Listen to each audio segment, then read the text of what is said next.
What's going on, guys? Welcome back to this episode of the Happy Hour podcast. This will be episode 3. We're going to start things off a little different here. We have interview from Dante Marchitelli, head Fox Sports contributor, broadcaster. He's a great guy from where I'm from, Boston, Massachusetts, Woburn, Mass. Right out there. We're going to start the episode off by showing his interview. Then we're going to get into our NFL and college football betting segment. Um, but first, let me cut to our sponsor for this episode. This episode is sponsored by Marco's Pizza, Oviedo and Tallahassee, Florida locations. For all my friends and family back home and my Tallahassee neighbors, this is hands down the best conveyor belt pizza on the market. If you're looking for outstanding service and even better quality pizza, Marco's is the place to go. They offer a wide variety of pizzas from cheese all the way to a jam-packed loaded deluxe with your favorite toppings. If you want to customize your pizza perfect, they'll make it exactly to order. Choose from their long list of specialty pizzas or even try some unbelievable calzones, breadsticks, salads, or desserts. Go in and mention the Happy Hour podcast to receive 10% off your order, and they'll take care of you. Again, mention the Happy Hour podcast for 10% off your order. That's Marco's Pizza of Oviedo at the corner of Alafaya Trail and Chapman, and the Tallahassee location off Magnolia Drive. Hands down my favorite pizza. Go get yourself a pie and mention the Happy Hour podcast for 10% off your order. Yeah, so we're just going to jump right into it. We got Dante Marchitelli, as I was saying. Huge thank you to him for taking his time out of his busy day. Looked like he was working. We're really appreciative of that. This will, really help us out. Hopefully, get his word out. We talked about Jalen Suggs, the new coaching hire, the whole overall vibe of the building in the Magic's organization. And I'm just extremely blessed for this opportunity. Me and Damien had a lot of fun with this one, and you won't want to miss it. So, up next, our interview with Dante Marchitelli, and then stay tuned for our football segment of this week. That would be college football week 3 and NFL week 2. Thanks so much.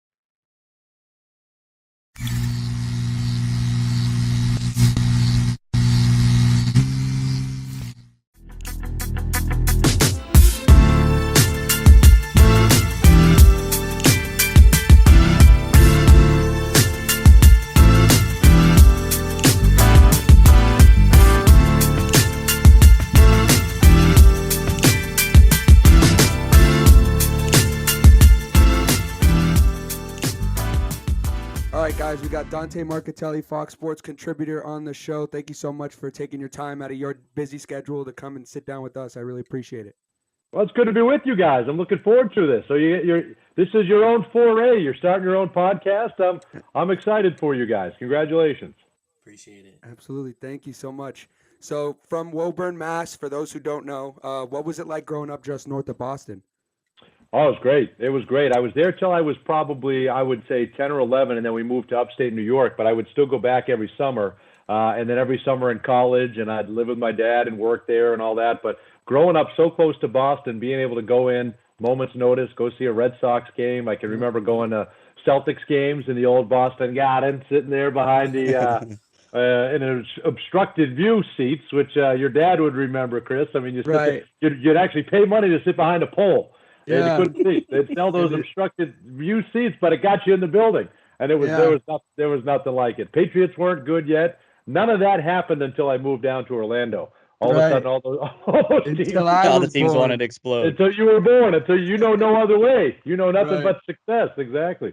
But Right. all that wasn't the way back then. The Celtics were always good, but the Red Sox were struggling. Except for '86, they went to the World Series.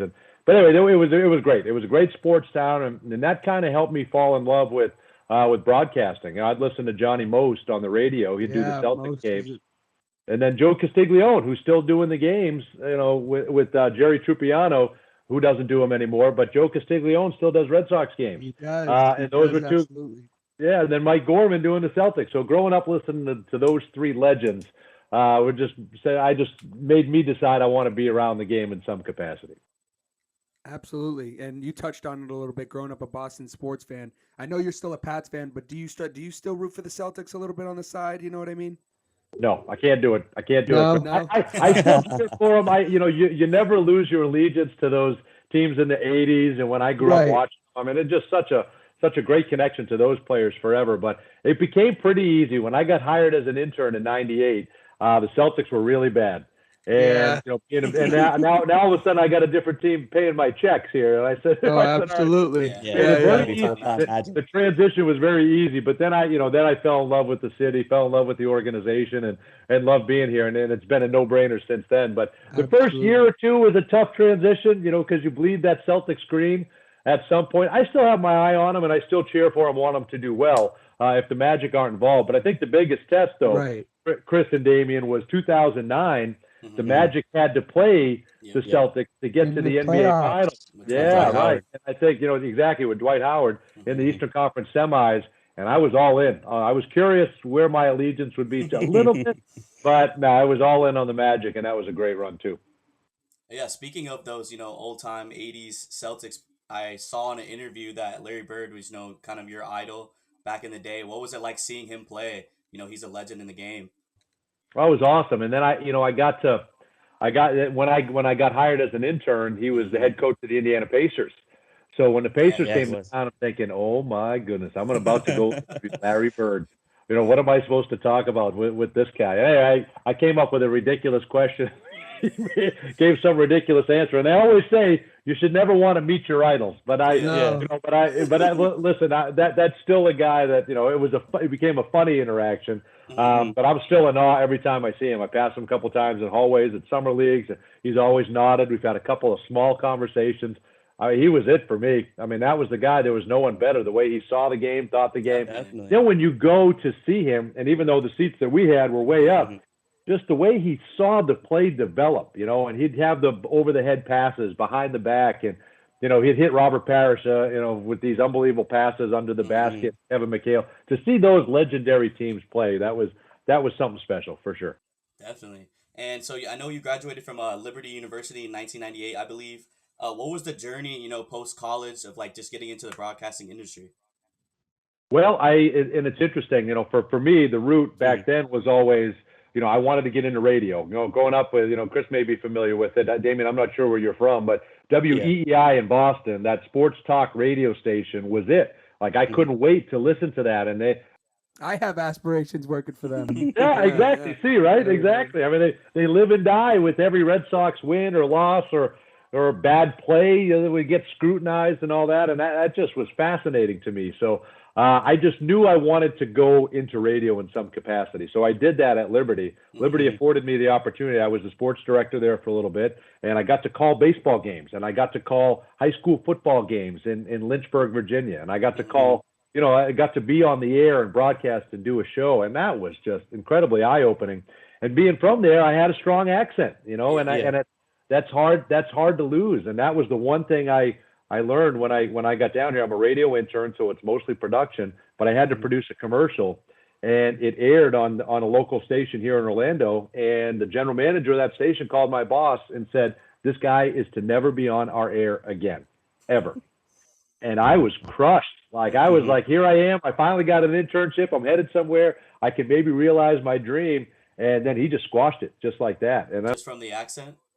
Yeah, just for the accent. And I said, I could crush my dream right now, or I could show him. He's become the driving force for every single day of my career. That guy. Awesome.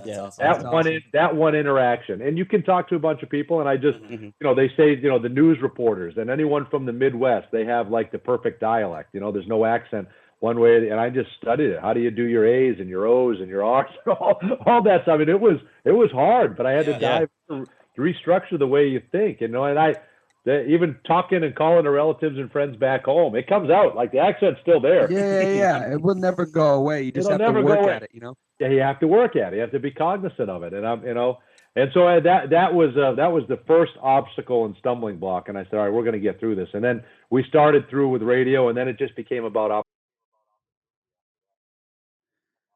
So that was great, and we'll transition here to more of Magic based. What's the team feel coming into the season? What's the vibe in the building, in the front office, and all the way to the roster?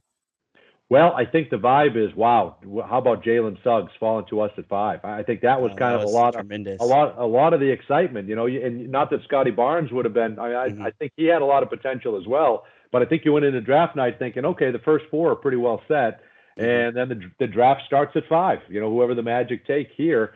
or maybe it ended up being at 4. They go Scotty Barnes, and then being in the building with about 4,000 or 5,000 Magic fans, realizing That was pretty Jalen About cool. to I get Jalen saw that. Suggs. Yeah. it was great, That and was a then draft realizing he's party, there. That was like a watch party there. Yep, exactly. We had a watch party, and and it's cool. It's great. It's a great atmosphere. But at the end of the day, you don't want to be doing watch parties for the draft. You don't want to be having lottery picks. You want to be playing long. For a long time. That's the situation we're in now, and we certainly understand that. But long term, that's not always the goal. But it was a great night. It was a great atmosphere, and then you realize, okay, now we got something. We got Markelle Fultz coming back. We got Jonathan Isaac coming back. You add Jalen Suggs into the mix. A guy like Franz Wagner is someone that this organization is very high on, and he's a very talented player. And then you look at, okay, now we're going to give another year for Cole Anthony, R.J. Hampton, Wendell Carter. Guys are young. It's the third youngest team in the NBA. Probably not going to translate to a ton of wins. We all understand that as Magic fans.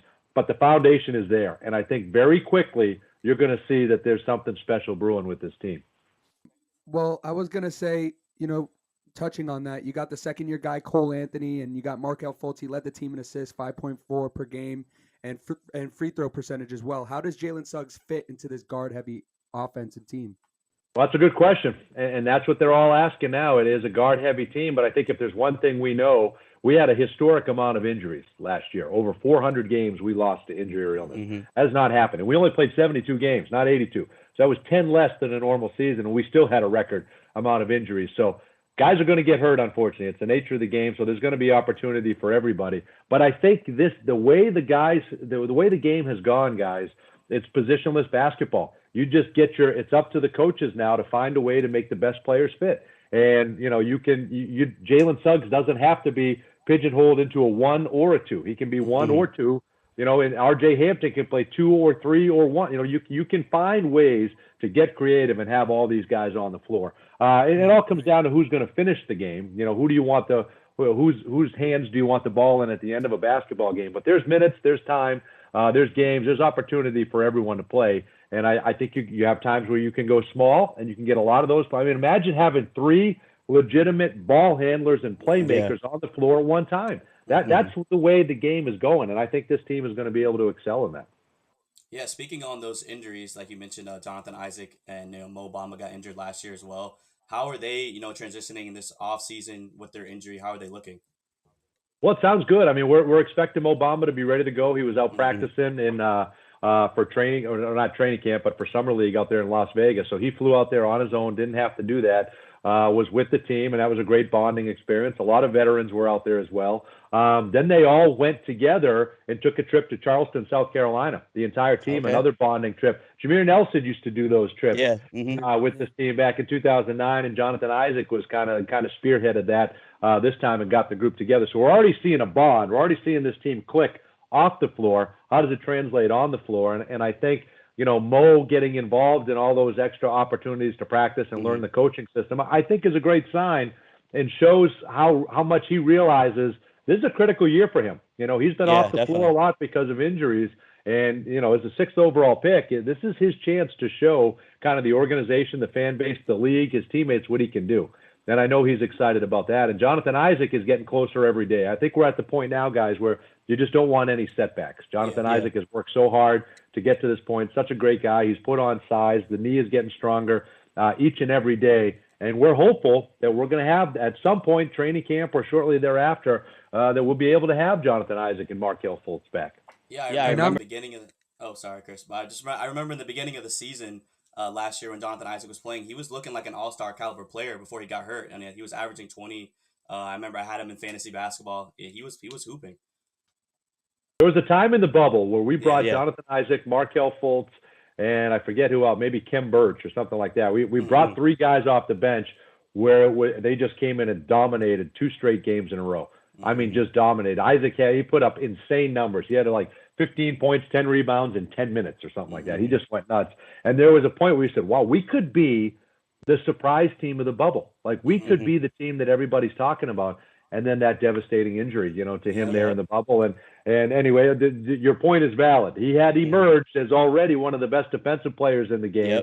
But he had added his offense, and he's got to become a legitimate three-point shooter. He's always going to be a great one-on-one defender. How much mobility is he going to have right away? It usually takes guys a little time to bounce back to their true form after they have an injury like that. But he's expected to make a full recovery just like Markelle, so you got to give him time to get comfortable and get the confidence back out there on the floor. I was going to say I know a lot about Jonathan Isaacs because I'm here in Tallahassee. I seen him play for Florida State just all throughout, so I knew he was going to be something. Then seeing him going to Orlando was pretty cool. Yeah, you're right. No, I think that was something that we didn't know a lot about him, right? He was kind of in our backyard, in high school where he finished at IMG. Mm-hmm. Then he went to Florida State, and he played the 1 year, but you knew Florida State was good. Leonard Hamilton has a great way of finding these guys and getting them to the pros, and it's become, I tell you what, it has become a breeding ground for a lot of future. We're definitely a basketball school, I'll tell you that. We're struggling with football. I wasn't going to bring up Jacksonville State. I wasn't going to bring that up, but you had to go there. But I know Jonathan Isaac has kind of been one of those guys that has kind of helped lead the way. We had Dwayne Bacon as well, and now you have Scotty Barnes. I mean, there's been a lot of great players coming out of Florida State. It's been that way for years. They've had a lot of great players come out of there for years. But I think already, Chris, up there in Tally, are they looking forward to basketball season? Yeah, I'm already looking at tickets, trying to figure out when does the season start. Go ahead. So this year, new head coach and Jamahl Mosley. A lot of people haven't heard about him, but how is he like in the office? As a person, and what do you know about him as a coach? Well, you hear great things. I mean, we got to see him. We got to see him face to face and do a podcast with him the day we announced him for the press conference. So that was our first interaction, and that was awesome. I mean, just a great guy. He was asking a lot of questions. He was wanting to get to know us, which is cool as a broadcaster and getting to be around these guys all the time. Anytime a player or a coach or some kind of takes an interest in the people that have seen a lot of the history of the team, it's exciting. You get excited and it makes you root for the guy. You root for everybody that comes to these doors anyway. But he's been a hard worker. He came in, he kind of started in the NBA with Denver, where he had Carmelo Anthony, Allen Iverson, Chauncey Billups there for a while, Marcus Camby, he had Birdman, J.R. Smith. I mean, he had probably the most wild personalities on any NBA roster. was his introduction, to the NBA. And he learned that, and he has a great way of helping veterans get better, but also really, his calling card is helping these young guys. And I think we saw that in Dallas. We saw that in the stops in Cleveland. He did a great job helping these guys kind of get to the next level. And now he comes in with a team that's had a great foundation with Steve Clifford the last 3 years and last year for the rookies. So they got the foundation is there, and he'll build on that. He'll put his own mark on this whole thing, and they'll continue to get better. But a fantastic individual. He's so excited about this opportunity. After 16 years as an assistant coach, he gets his opportunity to be a head coach, and we know that he's going to succeed. And the guys have bought in. The players love him. The front office is excited about him. I think fans are starting to get excited about him, and we wish him nothing but the best. All right, so what's your overall expectations coming in the season? Like you said, it young team, so it's not going to translate to too many W's in the win column. So what's your overall expectations?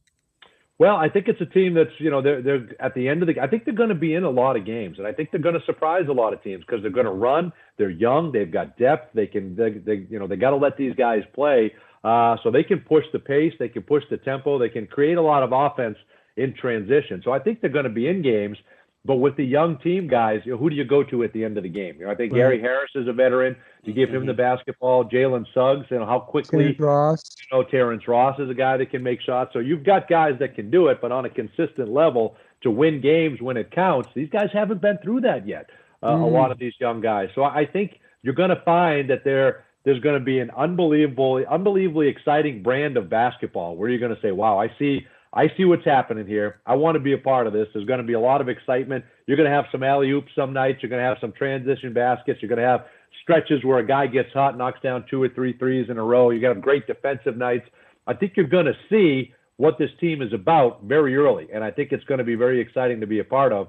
But I don't know how many wins it'll translate to, or do they kind of catch the league by storm like the Knicks did? Yeah. Are they the team that comes out and why do they have to lose a bunch of games as a young team? Do they maybe catch something, lightning in a bottle, and they find a way to win games, and they do it with defense. And maybe Suggs emerges as one of the better players in this draft right away. So I think anything can happen. That's the beauty of today's NBA. You look at on paper and you say it's probably going to be hard to win at the end of a basketball game, but who knows? Maybe they can be one of the surprise stories and stay in contention, for that 9th, 10th playoff spot this year. Who knows? Yeah, it does kind of have like a Knicks last year feel to it a little bit. I know what you mean when you touched on that. And back to what I said, Terrence Ross did lead the team in points per game at 5.6. So that's why I mean he's been somewhat of a veteran for that basketball team. Yeah. Yeah, he's been great, and he's been a guy that he's kind of been. He had his ups and downs with Toronto, right? But he's always had the athleticism. He's always had the ability to get red hot. But since he got to Orlando, they've just kind of found the perfect role for him. He's a guy that could, as you mentioned, leading scorer at the end of the year last year because you traded away some of your guys.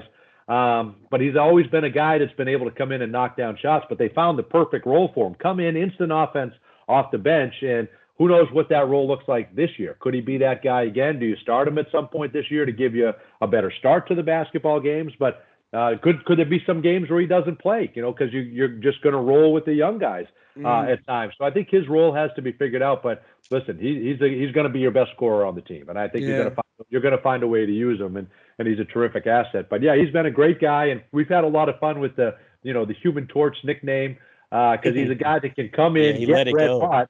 Oh my gosh, he can get red hot and just knock down shots like nobody else. And he doesn't need any room to get that shot off, which is the amazing thing. So he's really thrived in this role, in this market, with this team, in front of these fans. And, it's really been really special to kind of see the progression of kind of what he's become since he got here. Yeah, for all the Magic fans out there, they're sad to see Vooch go, obviously, all-star for the team. Former Michigan center Franz, drafted him, I believe, at the 9th spot. Is, he the guy to win that center position? I know there's Wendell Carter out there. Chimi Okiki played well last year as well, too. Jonathan Isaac coming back as well. Is he looking at that center position or power forward? No, I think Franz has the ability, probably best suited for a 3, but I think he can play the 4. He's got the size, 6'9", somewhere around there, maybe even grow a little bit. Listen, R.J. Hampton grew 2 inches this summer. He's 20 years old. He's 6'4" last year. He's listed as 6'6". I mean, I've been this height since I was 10. So he's just grow. I think they thought I was going to be 7-footer. But I think that so I think the center position is going to be it's going to be a battle, but it's going to be Wendell Carter Jr. and Mo Bamba battling it out. Maybe Wendell starts just because he's had a history of health and all that stuff, and Mo Bamba's kind of slowly working his way back into it. So, but that'll be a great battle to watch. And you picked up Robin Lopez, who kind of gives you security there and is a great veteran presence. I forgot about that. Could be a nice addition. But Franz Wagner is a guy that's going to come in and make the right play. He's not a guy that, you're probably not going to look up the box score and see that he had 28 points or he had 15 rebounds. But he's going to make winning plays. He's going to make the right plays. He's going to put up numbers. He's going to do a little bit of everything. He's going to have steals, blocks, rebounds. For your fantasy team, he's going to be a guy that gets you a little bit of everything. He finds it all. He's a terrific defender, moves his feet well. But the way he thinks the game, and for a team that has guys that need the basketball, like Markelle Fultz and Jalen Suggs and Cole Anthony, and guys that are going to want to get up shots, you don't need to call plays for him. And he's not a guy that's going to go out there and try to create his own offense. He's just going to make the right play. So I think he's going to be a terrific fit for this team. He's going to have a nice career, and it'll be fun to see exactly where he's best at, where he's most comfortable at. But I imagine he'll be somewhere in that small forward position. But he'll have an opportunity. If they want to go small, they can play him at the 4. Yeah. And, you're living out your dream right now. Me and Chris are looking to be out there as well. What's it like, seeing the Kevin Durant's of the world, the Steph Curry's, Giannis, like on a monthly basis, almost every day? It's amazing. You really have to take a step back, guys, because for me, when I first started, I started in 98, and then Michael Jordan announces he wants to come back, right?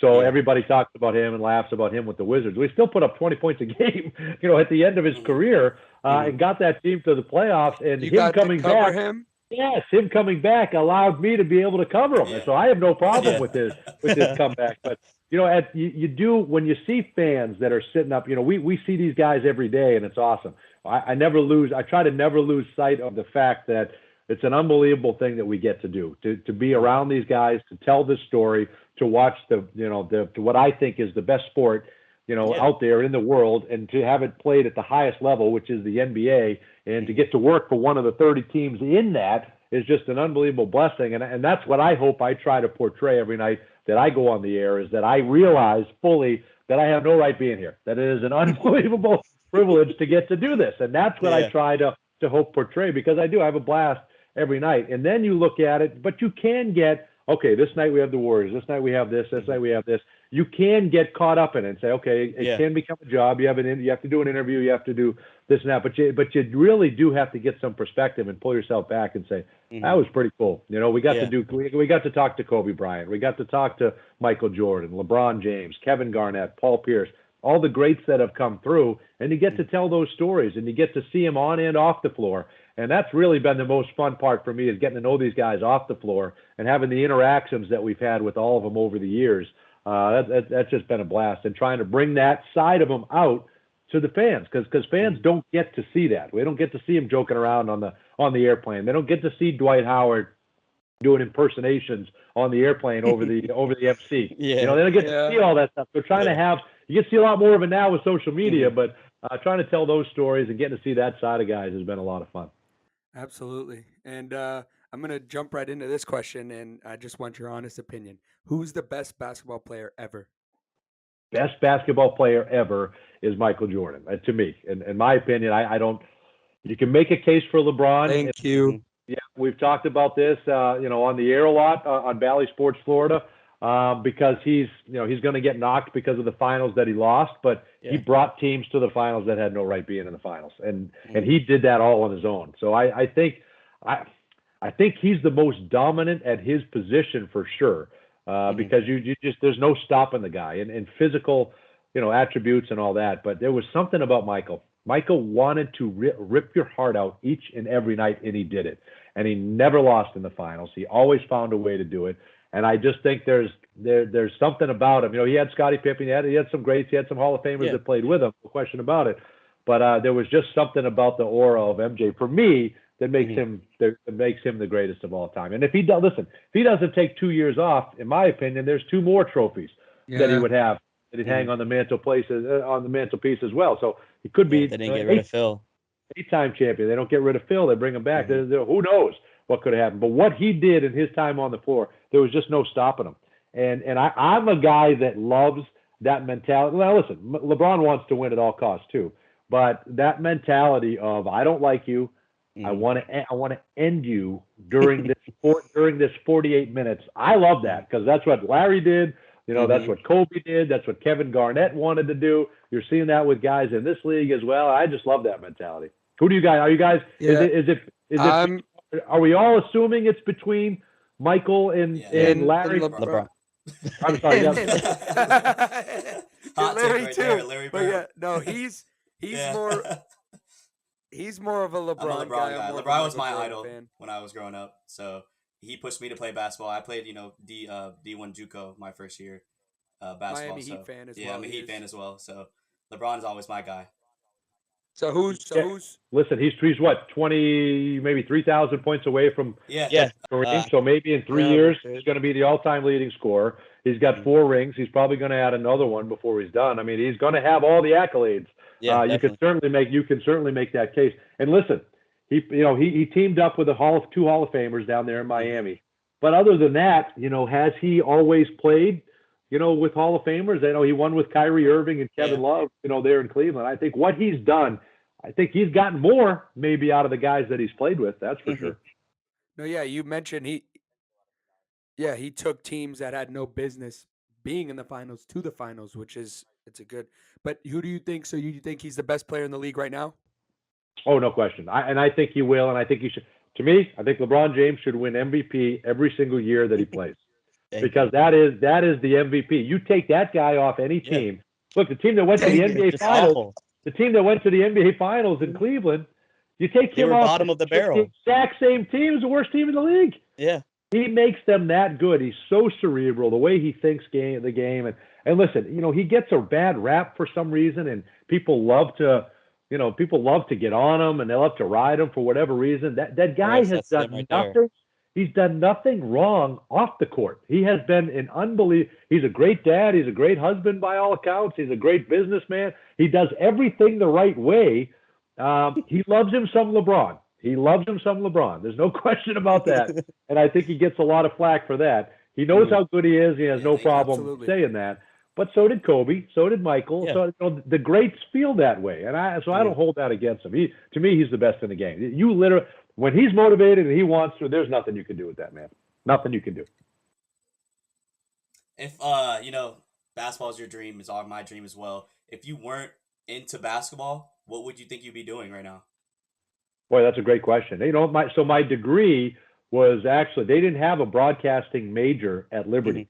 So my degree was public relations, advertising, so PR advertising. I went with the mindset. I studied a bunch of classes on advertising as well. So I would have gone the advertising somewhere in the Yeah. I love the idea. You see these funny, witty commercials. I love the thought and the idea of being part of a team that puts those together. I just thought that would have been a blast, and I think I would have gone that route if there was no basketball or no sports. Looking back on it now, maybe NFL, because you go 16 games instead of 82. maybe I would have gone a different route, much less travel. But I'm a basketball guy through and through. So if it wasn't going to be something in that, it would have been something in advertising. But I don't know. Thankfully, I never had to pursue that. But, yeah, definitely. It's certainly a blessing every day, no question. But boy, it's changed, hasn't it, guys? From when I started in '98 to what it is now. I wouldn't even know what they're telling people now coming out of school to get into this industry, right? It's changed so much. And you can look at us doing this right now. We just set up a bunch of cameras and pop up a podcast. I don't think people back in the day had that luxury. So it's pretty cool to do that. So what's your, before we wrap this up, what's your thought on the Pats this year and Mac Jones? You touched on football there. I like him, and I read something the other day that he went 29 for 39, that it was the highest completion percentage for a rookie ever, or at least since whenever. Years I didn't know that. So it's either been decades or it had never been done before. It was a historic performance. So to me, Chris, I say, why did Josh McDaniels not open up the playbook a little more? You can't fumble. You absolutely can't fumble at the end of a football game. That is unacceptable. But I've never been happier with the loss. I seriously haven't. I mean, I understand with the fumbles and stuff like that, but Mac looked phenomenal the way he managed the game and able to put the team in the position for success. I mean, without a few, it just came down to who makes the least amount of mistakes, and we made one more mistake than they did, and they won the game by a point. So we'll see. I'm excited for the season. No, I think they're going to be good. I think the defense has got to get better. There were a couple of, they still had a chance to get the ball back even after that fumble, and the defense couldn't hold. And I think if you can't hold Tua and the Dolphins, that doesn't give me a ton of hope on the defensive end. But who knows? Maybe they'll bounce back. But guys, anything's better. I love Cam's personality. I love what he brings to the game. I love what he was as a player. But I couldn't watch him one hop these passes to wide receivers. Throw it into the stand. Fumble. It just wasn't working in that system. And so I with that being said, I am very happy with what Mac Jones did. Absolutely. I'm excited. And, but yeah, I appreciate you coming on, taking your time out of your busy schedule to come talk to us. Congrats on your beautiful family. I know everything's going good at home. That's awesome. Thank you for everything you've done for mine. And, I know you and my father still talk to this day. I mean, I appreciate you taking your time out of your day, like I said, to talk to us, and hopefully we can get you back on sometime throughout the season. I know you're busy, but maybe check in on the Magic and stuff like that. Absolutely. Anytime. Listen, us Bostonians, we stick together. So when I met your dad, I knew that was a guy I was going to be in touch with for quite some time. And it's great to see you and what you've become and where you're headed here too, man. So nothing but the best for you. Keep shooting for the stars. And if I can help in any way, guys, I'm happy to do it. Okay. Keep up the great work. And I look forward to seeing the progression of this thing.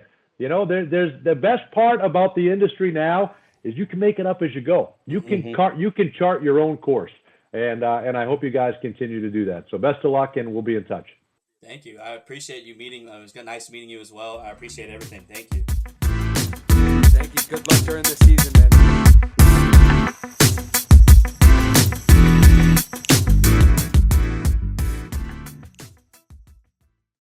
It was a good day today.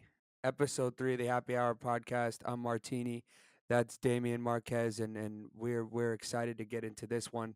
You guys just listened to Dante Marchitelli's interview with us. It was amazing, great sit down, pleasure, and blessed to be able to say he came on our show, especially so early. I really appreciate that. How's it going, Damian? How was today? I'm doing good, man. Hard day of work, came back. Now it's ready to talk some football, baby. Absolutely, best part of the day. So we're just gonna jump right into it. There, like I said, I hope you guys enjoyed that interview portion. But we're gonna actually go over our what we're gonna introduce. It's called "He's It" and "He's Just Not It" of the week.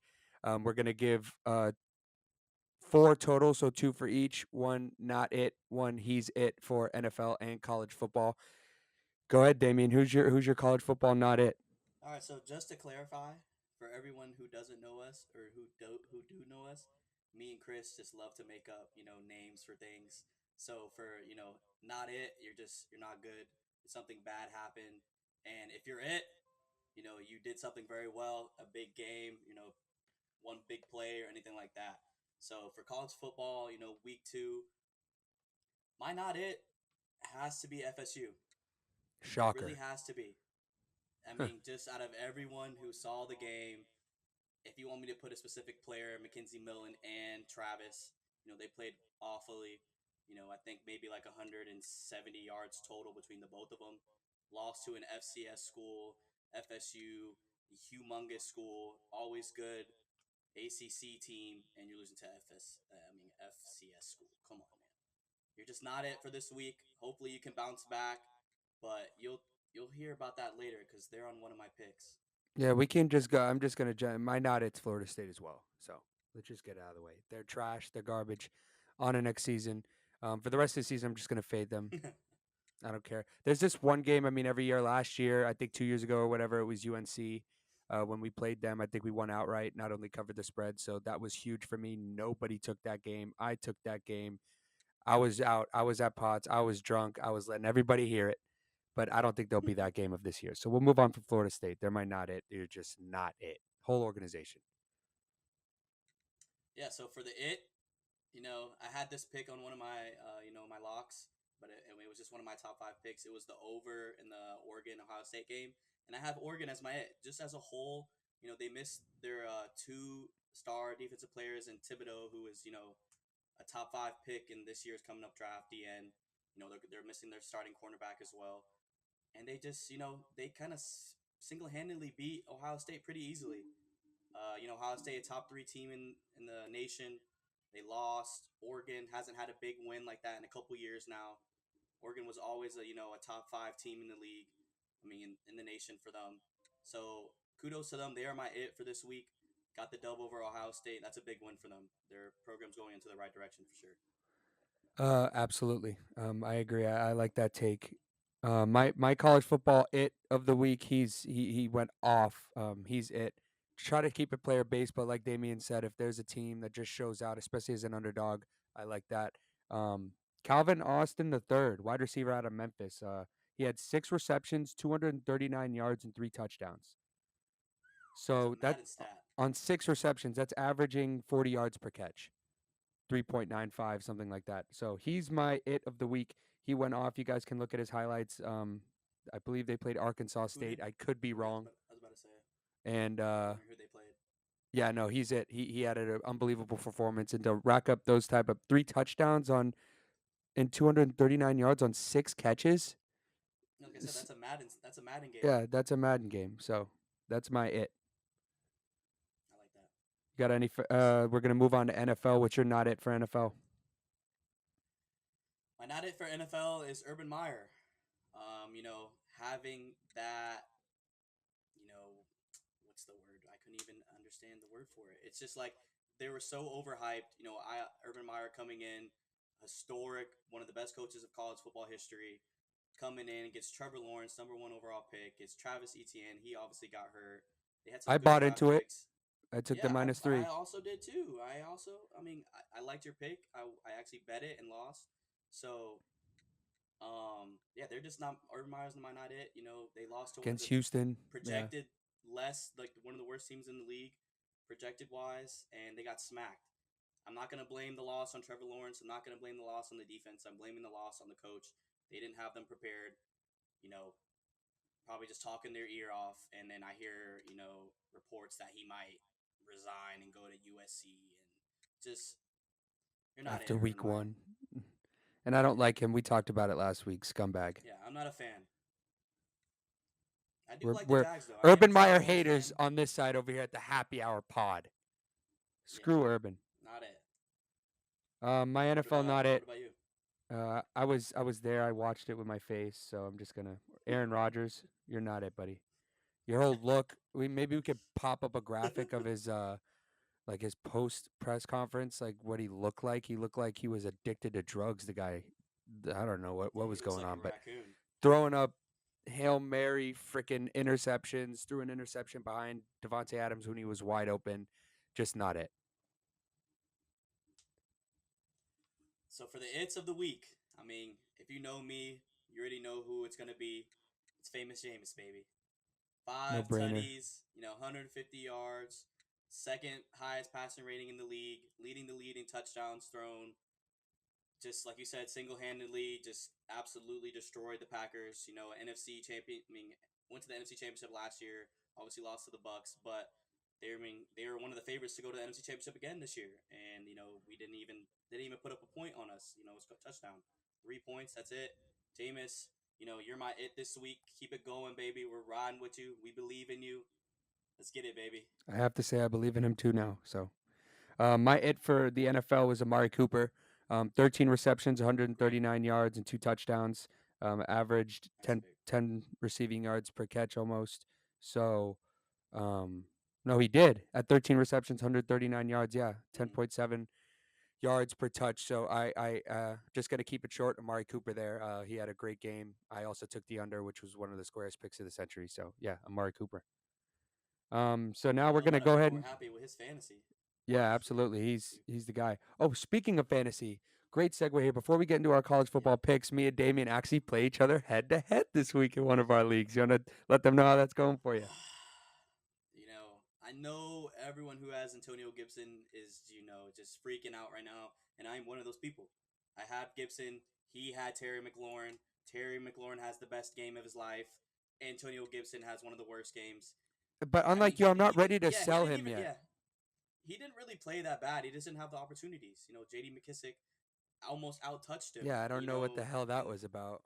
Because that's what I I'm have a saying, and Gib too. Just that's why I'm didn't start him nervous. against I'm him. not worried about Gibson's performance or the way he plays or when he gets in the game what he does, because when he gets in the game, he was at least over 4 yards a carry.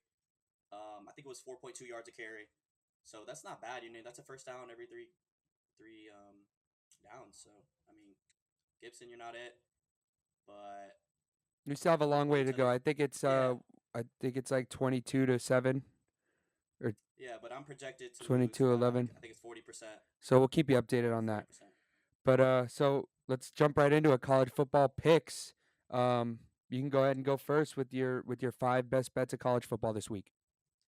All right, yeah. So I spent time looking at the lines, everything like that, and this week, not a lot of games intrigued me, but I still went 3-2 last week.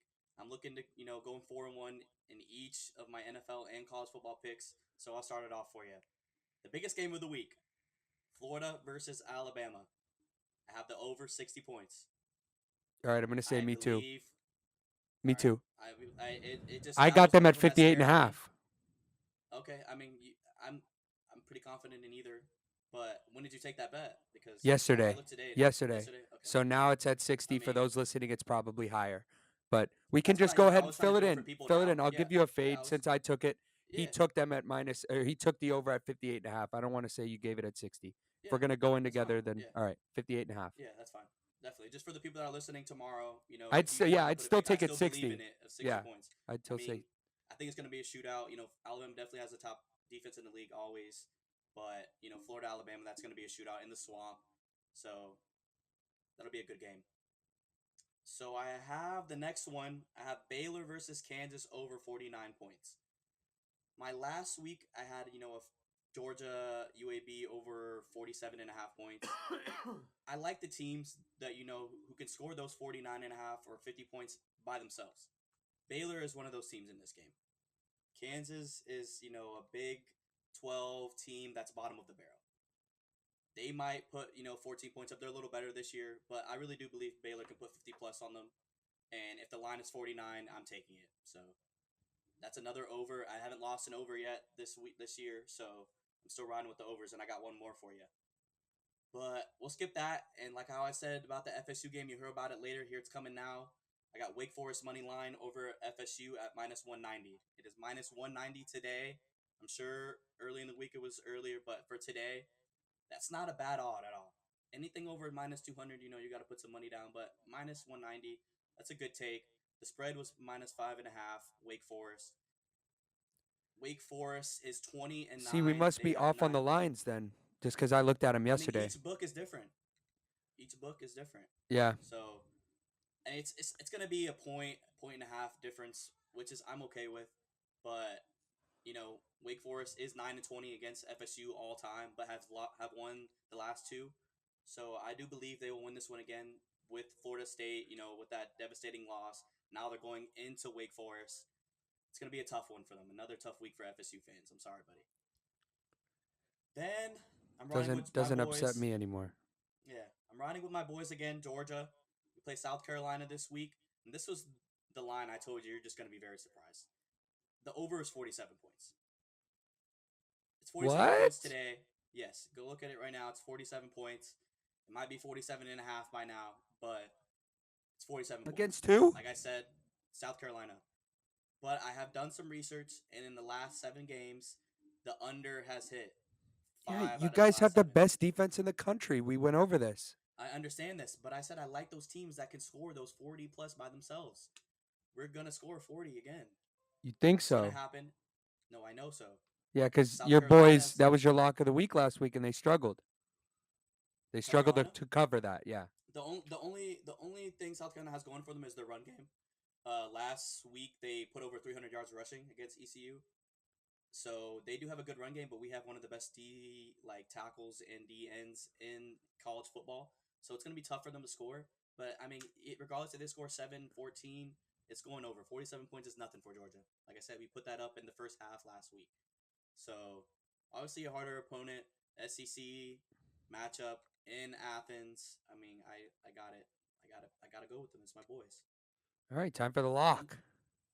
and for the lock of the week, I have Michigan State plus 6.5 over Miami. I like that. Miami That was Dave is the Portnoy's favorite in this lock. game. I don't Oh, even know if really? I don't even know if I you didn't. watched it. I don't really watch them like that unless I'm at your house. He religiously is a stoolie, so I didn't watch it. I did my own research. I always do my own research. But I do like that game. Miami had a tough game last week. Against They played Appalachian State. somebody. Yeah, they played to nobody and they won by like 7 or 3. So I'm not buying into Miami hype. King tore his ACL last year. Their quarterback coming back hasn't looked the same. They lost. They got badly beat by Alabama week 1. So Michigan State's a historically good team every year, regardless of they haven't been as good as they have. I like the points in this one, plus 6.5. Don't be surprised if Michigan State wins. That's all I'm gonna say. Yeah, wins outright. So I'm gonna start off by giving a honorable mention for my picks because I was gonna take it, but I can't because it starts in a couple hours, and by the time you guys listen, you guys can't take it. So I was gonna throw it out UCF there. game? This doesn't go on record. This is not part of my record picks, but I will give it just because I said I was gonna bet it, and I probably still am. UCF first half money line minus 190 against Louisville. I was gonna take the spread, too iffy. Just money line first half. Sprinkle it if you'd like. I mean, yeah, Spread was never mind. what, You can't -3? take it, but I think the spread was -3. Yeah, but I was gonna have the money line, but I can't because it won't be out, so it Chris doesn't is count. very good at those half picks, so I would ride with him if I have quite a if you few. had it. Not so many college football, um, but It's hard for NFL. those. So I'm gonna start it off. Get right into it. Cincinnati -3.5 versus Indiana. I just think that Cincinnati it will win this game outright. I don't like the 3.5. It was -3. I'd be all over it, but I'm still gonna take it. -3.5. Take it, fade it. Bet it. Whatever you guys want to do with it, that's one of my takes there. Alabama, Florida, over 58.5. So it looks like we're just gonna ride that together. We've been Hmm. waiting for a pick that we had together, so awesome. We're gonna be sweating that out together. Like I said, I got the line at 58.5. That was yesterday. That was the 16th. We're filming this on the 17th. He said he got him at 60, so we're gonna take it together at 58.5. Then we're going to get into Coastal Carolina versus Buffalo. I have the over 57.5. Both defenses are mediocre. Both offenses score a lot. So, I mean, that's what I'm going to give you there. I think that even if you blind bet it, I think that is that's it. Pretty safe one. Yeah. I'm also going to get into Oklahoma versus Nebraska. I like Oklahoma minus 22. I know it's a lot of points. I don't think that Hmm. isn't it Scott Frost in I think Nebraska or am I wrong? you're right, and Yes. I like the pick, but I do believe no Nebraska will be very close at Wow. halftime. It will be close. I think it will be close. Good thing I I think didn't it'll take be the like first a half. 7 point difference, 7 point difference, 7-10, and then Good I thing I think didn't take the Oklahoma first will half. ride with it. Okay, that's good. And then I was gonna put the Coastal Carolina over as my lock of the week, but I don't care.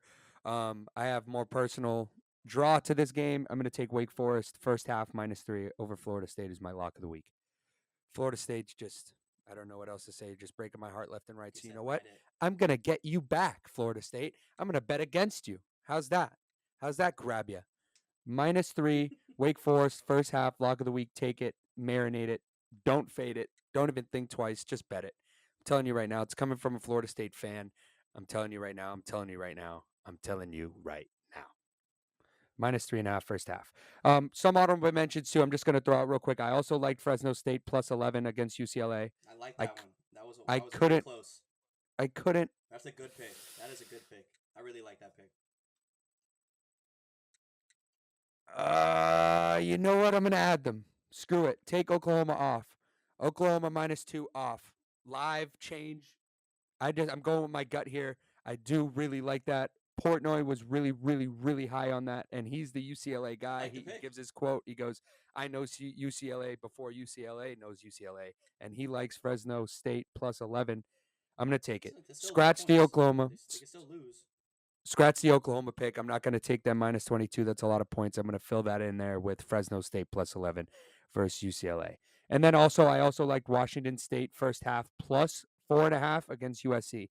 USC has an interim head coaching hire this week because they fired their head coach after their last week's performance. And he's a cornerback coach. I do my research in that stuff. You got to be, and I'm also going to ride Barstool's thing here. They also talk about if you have an interim head coach, he's got to be fat. Got to have a fat interim head coach, or else, are you really gonna ride with him? Or is that the type of guy that's gonna, bash his head against the lockers and make his face bleed and give a pregame speech? I don't know about a DB coach gonna do that. I like my hefty O line coaches coming in and fill that void. I don't like USC here, but I'm not gonna. I'm not. It's not part of my record. But if you guys want to take that first half line, Washington State +4.5, I'd do so. Alrighty. All right, so we're gonna go ahead and segue into the NFL. You want to give your 5 picks here? Yep, 5 picks. NFL also went 3-2 last week. Looking for that 4-1, just improvement every week, baby. So I'm gonna start off, with the most anticipated game of the week, probably. Chiefs versus Ravens. I'm gonna sprinkle a little first half action as well. -1.5 Chiefs first half. They really think they could be winning this game by 20 plus. So I'm gonna start off with that one.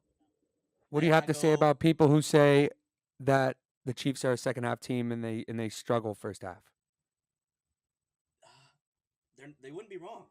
They struggled first half against the Browns last week. They came back and won, but Ravens are not the same Ravens this year. Lost a They're overcoming ton of injuries. talent. So their offense looked all right against the Raiders. Defense, we're getting torched up by David Carr. Come on. So I do think the Chiefs will be winning at half. -1.5, basically just beating them by 1 point. So now move over to the Cardinals versus the Vikings. I got Cardinals -3 whole game. Cardinals -3 whole game. Vikings, I bet on you, you lose. I don't bet on you, you win. So hopefully this time I'm right. Hopefully you don't break my heart again. But I think Kyler Murray and D Hop and that offense, Chase Edmonds is too much for them. their defense. The Vikings defense has improved a tiny bit from last year, but they were top five. I mean, worst, one of the worst defenses in the league last year. Alvin Kamara put up 6 touchdowns on them on Christmas Day, so I'm I'll never forget expecting that. I'm expecting a big win from the Cardinals here. Then I'm going to move over to another -3 spread, Rams over Colts. I did -3 set Seahawks over Colts last week. Hit. I'm riding with the Rams. The Rams are a Super Bowl caliber team this year, believe it or not. Matt Stafford is an MVP candidate, believe it or not. Whoa! He's an MVP candidate. Whoa! Let's beep, beep, beep. Back that He's one an up there. You MVP got to candidate this elaborate year. on that. You can't just throw that in there. He's an MVP candidate this year. He needed a team. He needed a coach that knows how to put him in the right positions. He needed some players. He's with the You Lions his sure whole this isn't a career. little bit of Georgia Horrible. in there? Any Georgia No, bite? no. Nothing there? Yes. but but I've always loved Matt Stafford, regardless if he's gone to Georgia or not. He's a good quarterback. He has heart. Played with the Lions, tore his shoulder in one game, came right back in, threw a touchdown, won the game. I love me some Matt Stafford. And this year he's got weapons in Cooper Kupp, Robert Woods, Tyler Higbee. Darrell Henderson's looking good. They have a top 3 defense in the league. Think Sony Michelle I can add some relief to that running game as well. He could. But I do think this team is a Super Bowl caliber team. Sorry. And like I said, Matt Stafford is a dark horse for MVP candidate this year. So I'm riding with the -3 over Colts. Carson Wentz, you still gotta, I'm not bashing you or anything, but second week with your new team, got a couple injuries, so riding -3 Rams, and they're at home. I believe. I think so. Then I'm going with my fourth pick. Cowboys Chargers. I am riding the Cowboys plus 3.5 in this game. They are not favorited in this game. They're playing in LA, I know. But I think this is going to be a really fun game for viewers to watch. It should be a shootout. I almost put the over, but I I do almost think put the the over. Cowboys are going to win this 55 game. is too many points. Yeah, exactly. I feel you. But I'm riding with the Cowboys this week. I need Zeke to do something. I have him in the league. I have Dak in the league.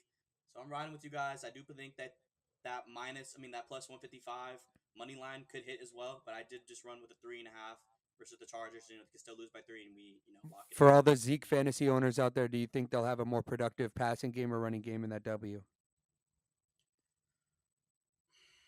I'm a Zeke owner, and I can see another 50, 60 passing attempts by Dak. Zeke was one block away from scoring a touchdown last week, so maybe he can get that block this week. I don't know if Zach Martin's coming back this week or not, but it would help if he is, obviously. Top O lineman in the league. But, I wouldn't mind. Zeke, just give me 13, 14 points. Just give me 13, 14. And then I'm moving on to the lock. I already have this game in one of my picks, and it's the Chiefs. Chiefs money line over Ravens, -200. Not a horrible odd for the Chiefs. They're usually -3, 350 on. So I'm going to take them -200 going into Baltimore. Doesn't matter for Patty. Doesn't matter for Travis Kelce. Doesn't matter for Tyreek Hill. Those guys ball out every week. And since This we is a dub. started this Lamar versus Patrick Mahomes like saga we got going on, I don't think they've played in Baltimore yet. I literally think every single game has been at Arrowhead. I have no idea. I I believe think. Patty is 3-0 against Lamar. Yeah, and I I want to say think it's all 3-0. 3 meetings have been at Arrowhead. I know 2 of them in the playoffs, and then I think maybe that regular season. But it wouldn't make sense because they always switch off if they play each other. No, I know for a fact the regular season was in Arrowhead. I know for a fact. I remember it. It was like 38-38. It was kind of snowing, kind of. It was cold. I remember it was cold late in the season, and it was But like one of those I'm saying I crazy. believe you. But the only thing is, when they play and not a division, or in your conference Yeah, rivalry, yeah. it's a two contract year. They play in the next year or they play in the year before that. So we got to figure out what happened in between there. But I don't care if it's in Baltimore. I really don't. Yeah, it doesn't Chiefs matter. I money line. They're wasn't not saying losing that it this game. matters. I was They're just not. saying. Yeah. I feel you. That is my lock of the week. Chiefs, can't go wrong with it. Put it in. Put them in the 3-team parlay. I really love the Rams -3 Colts, Chiefs money line. Then you can maybe ride one of my other picks or pick one of yours. But I do believe that 3-team parlay could make you a lot of money if you put some money onto it. So Alrighty, my 5 picks. I was texting him all day because, like I said, we don't give each other the picks. I was giving him hints though about listen. There's some first half lines you got to look at. You got to look. Not saying that he doesn't. He does his own research just fine. I'm just trying to Yeah. show him what I was looking at, and I have two picks from the same game. Gonna start it off. Bills -3 over the Dolphins out. Whole game. Dolphins coming off a tough win against the young Patriots offense who was a mistake away, from winning the game outright. Like I said, my take on that game, I just think that the Dolphins made one less mistake than the Pats did. Bills more experienced, more disciplined, overall better football team. Also coming off a loss to Pittsburgh, I think they come into this game with a vengeance. I don't think that the line should be -3.5. Touch on one of your picks. I also like Chiefs first half minus, or no. Did you take the first half, or did you just take them outright? Took them first I took half. him the first half and money line. Okay, so first half -1.5 versus the Ravens. Why the hell is it -1.5? They're gonna be beating them by a field goal at least at halftime. What you asked me, what do you say to those people who Yeah, think so I the sent I Chiefs are a sent second that. half team? That's why I asked that. I sent that Hmm. pick to Jarrett, one of our friends, just to get what his thoughts on that, and he responded with the Chiefs are a second half team. I don't know if I'd go, but I'm gonna take them minus 1.5 for God's sakes. I'm also going to take that game, Chiefs Ravens over 54.5. Yes, it's a lot of points. And yes, like I said, Chiefs are normally a second half team. The Ravens defense didn't look like they were on the same page as Don Martindale, their defensive coordinator last week. They let up a lot of points against Oakland, as well as mistakes they couldn't overcome late in the game.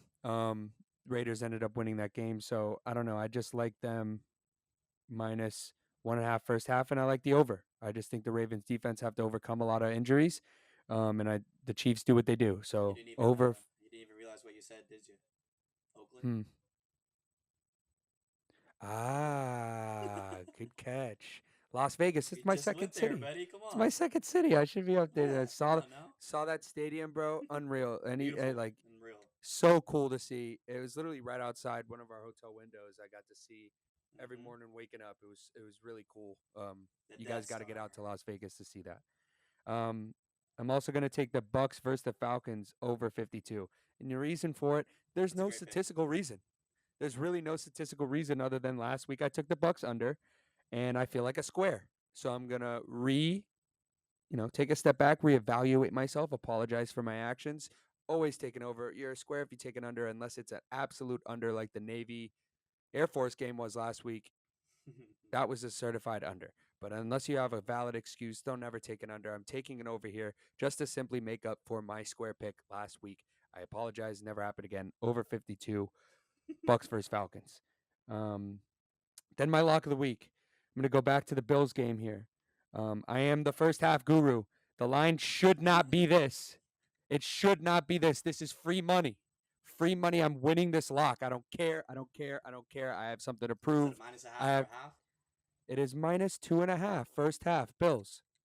They're gonna be beating them by a field goal at least if this isn't a blowout by halftime. I'm telling you right Is now. it in Like Buffalo or Miami? You I don't know? care. I didn't even look. I mean, Miami was away and Buffalo was home, so I assume it's in Miami. It's in Miami for 100% It is fact in Miami. Miami. Yeah, Miami. So I like Bills -3.5 whole game, but my lock of the week's Bills first half -2.5. They're going to be beating them by a field goal at least if it's not a blowout. I promise you. I promise you. I promise you. So those are my 5 picks. Bills -3.5 versus Dolphins. Chiefs first half -1.5 versus Ravens. Chiefs Ravens over 54.5. Bucks Falcons over 52. And then, like I said, lock of the week. Bills first half -2.5. Take it, marinate it, bet it, soak it. That's what I like there. Yes, sir, baby. So what would you say that the games to watch this weekend would be? Like you said, Cowboys, Chargers, Chiefs, Ravens. That's gonna be like these fun games. It's got to be Cowboys Chargers. It's gonna be a really fun game to watch, and then everyone's gonna be watching the Chiefs Ravens. I'm pretty sure it's the night game. Actually, is it the night game? I know Yep, Monday it is night the night is. game. It is a Sunday night game, 8:20. That's gonna be a primetime game. You know, everyone in the world's gonna be watching it.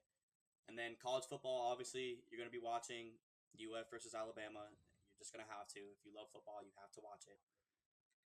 We really And wanted other to than get that, over to Gainesville for that. I apologize to the viewers and the listeners. We wanted to get over there for mm, that. Just can't make it happen in scheduling. It's really, really hard to make something work. I'll be there for one of the games, that Georgia UF game in Jacksonville. I'll be there again. You'll see me I'm again going next with you. round I'm two. going with you for that. Round two. I'm I'll going be with you there. for that. I'm yet to go to the biggest cocktail party. I've never been, so It's I'm OD. trying to get over to Florida, Georgia this year. I also think that people should check out Aaron Rodgers' little second chance, if we even want to give him one. I think that's Monday night versus Detroit. Big game Mm, for them. We'll see if they get embarrassed by Detroit. It looks like people are hopping off the bandwagon. So, definitely. Who do y'all play this week? um, Who the Oh, Jets. Jets. All right. yeah, the Patriots have the Jets. I was Jets. gonna take Jets. them in some of my, but I'm just gonna let it sizzle for a second. I think they win outright. If you want to take the money line, take the money line. Yeah. I'm I not. I'm believe just my not gonna Saints are add gonna it. win outright too, but I'm just not betting on it, man. I just don't want to. And I like them. I like their first half was also minus two and a Yeah, half. if I bet, And if I anytime just you, bet on them, I lose money. If they lose and I lose, like yeah, it's gonna hurt if they lose as well. So I'm not gonna bet on it. I feel that. And anytime you see a first half line, NFL or college, at anything lower than three, if it's minus two and a half, 1.5, I like that. I like that a lot, especially if you like the team to win outright. Um, like I said last week, I took Bills. I think it was minus 3.5 at halftime. They ended up losing. So it happens. You got to jump on the picks early. Some teams are first half teams. Like I said, there was a lot of rust in Pittsburgh to have to come back and evolve and overcome with Ben's shoulder. So I like those first half picks. Anything before we wrap it up? We Gucci, baby. Alrighty, so you guys go ahead and take those picks. I hope you enjoyed this episode. Like I said, go back and watch the Dante interview if you skipped through it and went to the football segment. It's a great sit down, overall positive conversation. I can't thank him enough also for again taking his time out of his busy schedule to talk to us idiots. It was really really really fun. And stay tuned for episode 4. We're gonna recap our picks. Hopefully have it out. This weekend's recap was video version was out today. If you guys haven't watched it, go ahead. It's on YouTube. It's our first video that we've posted. I'm gonna try to get the audio version. I think I got it out on Wednesday. Hopefully I can get it out a little sooner than Wednesday for you guys. And likewise with the video, hopefully it doesn't take me until Friday. Just the exporting times from the software that I have takes quite a while, so it's hard to juggle the podcast. I also have a little puppy, little Kylo, job, work, school. Everybody's got things to juggle. So I appreciate the listening. Download, subscribe, follow us on all social media. It's at the Happy Hour Pod. It's going to be spelled the Happy HR Pod. HR is the abbreviation for hour. The Happy Hour Pod on all social media, as well as our YouTube channel. Go subscribe. It's the Happy Hour Podcast with Martini and Marquez. We also have a clip YouTube channel that we're Mm. getting up and running. If you guys don't want to watch the whole length video, we're going to get together a Clips YouTube channel. You guys can go subscribe. It's the Happy Hour Pod Clips on YouTube. If you're subscribed to our main channel, go subscribe to our Clip channel. And that's really all I got for today, man.